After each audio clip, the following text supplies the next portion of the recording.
13 septembre. Isaïe, chapitre 12, verset 1 à chapitre 14, verset 32. Et tu diras en ces jours-là, je t'ai loué, Éternel, car même si tu as été irrité contre moi, ta colère s'apaise. Tu me consoles. Oui, Dieu est mon sauveur. Je me confirme lui, et je n'ai plus de crainte, car l'Éternel est ma force. Il est le sujet des méchants. Il m'a sauvé. C'est pourquoi, avec joie, vous poserez de l'eau aux sources du salut. Et vous direz en ces jours-là, célébrez l'Éternel, invoquez-le, annoncez aux nations ses œuvres et proclamez qu'il est sublime. Chantez pour l'Éternel, car il accomplit des œuvres magnifiques, que dans le monde entier on les connaisse. Poussez des cris de joie, exultez de l'allégresse, habitants des Sion, car au milieu de vous, il est très grand, lui, le Saint d'Israël. Menace sur Babylone, révélée Esaïe, fille d'Amos. Sera monde dénudé, dressé en étendard. Poussez des cris et agitez la main. Que l'on franchisse les portes des seigneurs. Moi, j'ai donné mes ordres à des milices à qui je fais appel. J'ai convoqué mes braves, agents de ma colère, qui se réjouissent de ma gloire. C'est les brutes d'une foule sous les montagnes. On dirait un grand peuple. On entend les tumultes des royaumes, des nations assemblées. Le Seigneur des armées célestes passe en revue ses troupes de combat, et venant de très loin, du bout de l'horizon. L'Éternel et les troupes dont il se servira de son indignation pour dévaster toute l'épée. Poussez donc des cris de détresse, car il se rapproche à grands pas les joues de l'Éternel, comme un fleuve dévastateur, déchaîné par les Tout-Puissants. C'est pourquoi tous les bras s'affaibliront et tout le monde perdra courage. Ils seront frappés d'épouvante, ils seront saisis de douleurs, accablés de souffrances comme une femme qui enfante. Ils se regarderont avec stupeur les uns les autres, les visages embrassés. Voici venir les jours de l'Éternel, ces jours impitoyables, jours de fureur et d'ardente colère, qui réduira la terre en un désert, et en exterminera les pécheurs. Alors les étoiles du ciel et toutes les constellations cesseront de briller. Le soleil sera obscurci de son lever. Il n'y aura plus de clarté répandue par la lune. J'interviendrai contre le monde pour le punir de sa méchanceté, et contre ceux qui font le mal à cause de leurs fautes. Je mettrai fin à l'arrogance des insolences. Je ferai tomber l'orgueil des tyrans. Je rendrai les humains plus rares que de leur vin, plus roses que de leur fer. Je brûlerai le ciel, et cette terre sera secouée sous ses bases par la forêt de l'Éternel, le Seigneur des armées célestes.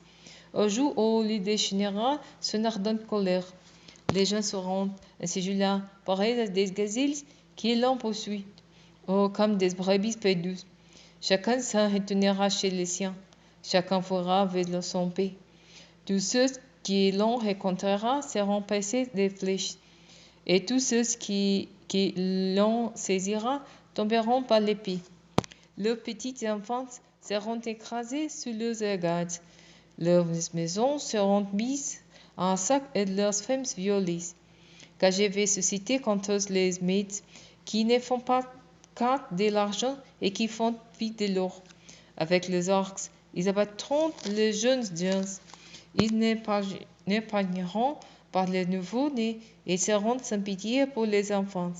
Et Babylone, les joyeux des royaumes, cité splendide qui faisait la fierté des Chaldéens, deviendra semblable à Sodome et à Gomorrhe que Dieu a renversé. Car Babylone ne sera plus jamais habitée et plus jamais peuplée dans toutes les générations. Et même les nomades n'y dresseront jamais leur tente, et nous, bergers, n'y fera reposer cette bête. Les chats sauvages sécheront, abris dans ses ruines. Ses maisons seront hanties par les hiboux. Les autruches y établiront le demeure, et les boucs viendront y prendre leurs ébats. Les chats sauvages s'appelleront dans ces châteaux, et les chacals viendront rouler dans ces palais.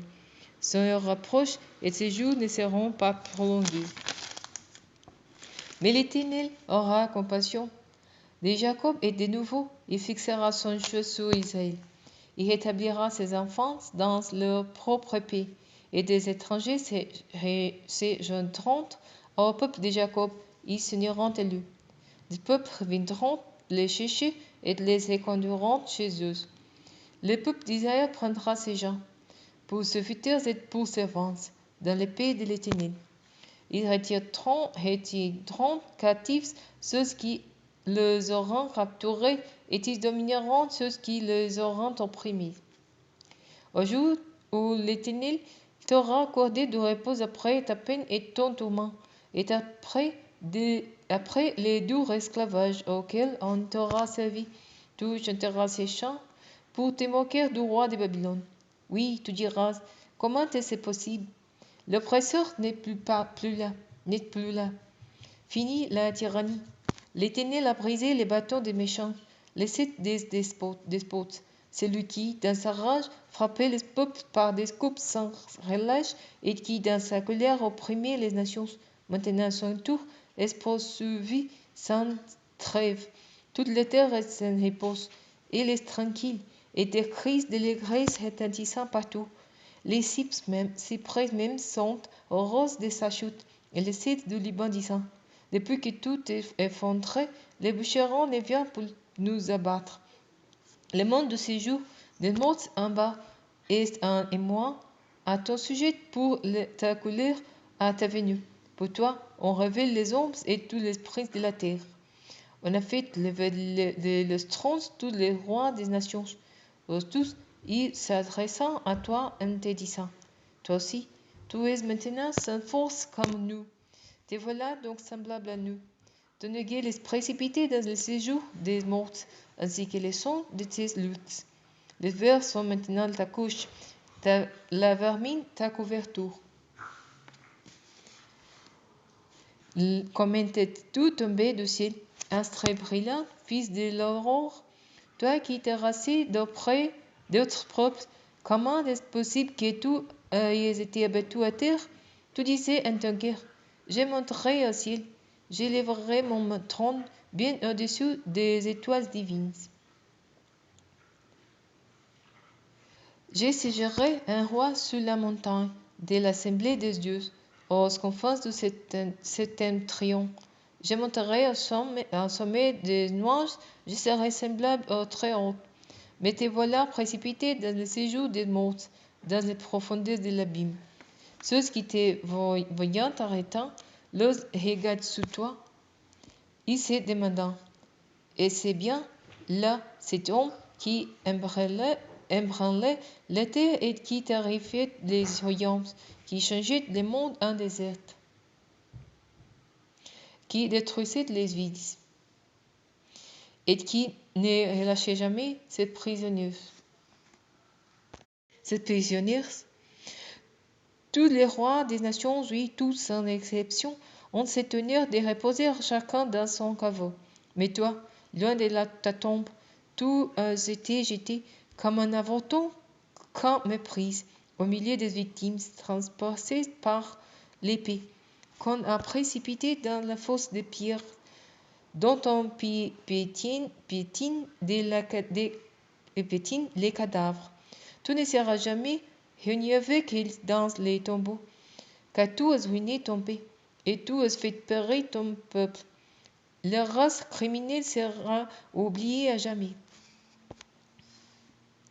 Préparez le massacre de ces fils pour tous les crimes de leurs pères, pour qu'ils ne puissent pas se relever un jour pour conquérir le monde et couvrir de leurs vies la face de la terre. Je combattrai contre eux, déclare l'Éternel, le Seigneur des armées célestes, et je rayerai de la terre les noms de Babylone. Oui, je supprimerai ce qui restera de sa lignée et sa descendance. L'Éternel le déclare, ces ruines deviendront un nid de hérissons, un vaste marécage. Et je les balayerai comme avec un balai, qui détruit tout. L'Éternel les déclare, les seigneurs des armées célestes. Les seigneurs des armées célestes joueraient par ses mains. Ce que j'ai décidé s'accomplira. Ce que j'ai projeté se réalisera. Oui, je briserai la Syrie dans mon paix. Je la piétinerai sous mes montagnes. J'écarterai de vous les jougs qu'il imposait. Je tairai son fardeau dessus votre épaule. Telle est la décision que l'Éternel a prise contre la terre entière. Et telle est la menace qu'il adresse à toute nation. Le Seigneur des armées célestes a pris sa décision, qui pourrait la faire échouer. Il a levé sa main, qui la détournerait. Oracle prononcé lors de l'année de la mort du roi Ahaz. Ne te réjouis pas tant, Philistie tout entière, de ce que les bâtons qui les frappaient, les dos a été mis en piste. Car de la souche du serpent naîtra un basilic, dont la progéniture sera une serpente venimeuse volante. Les plus pauvres du peuple trouveront de quoi se nourrir, et tous les miséreux reposeront en sûreté. Mais je ferai périr ton peuple par la faim, et ceux qui resteront de toi seront exterminés. Lamentez-toi, ô portes, passe des cris au vide. Toute la Philistie s'enfonce, car du septentrion arrive un fumée, et dans les bataillons, aucun ne se débande. Que répondrons-nous donc à ceux qui envoyaient cette nation? Que c'est l'Éternel même qui a fondé Sion. Les hommes de son peuple y trouveront refuge.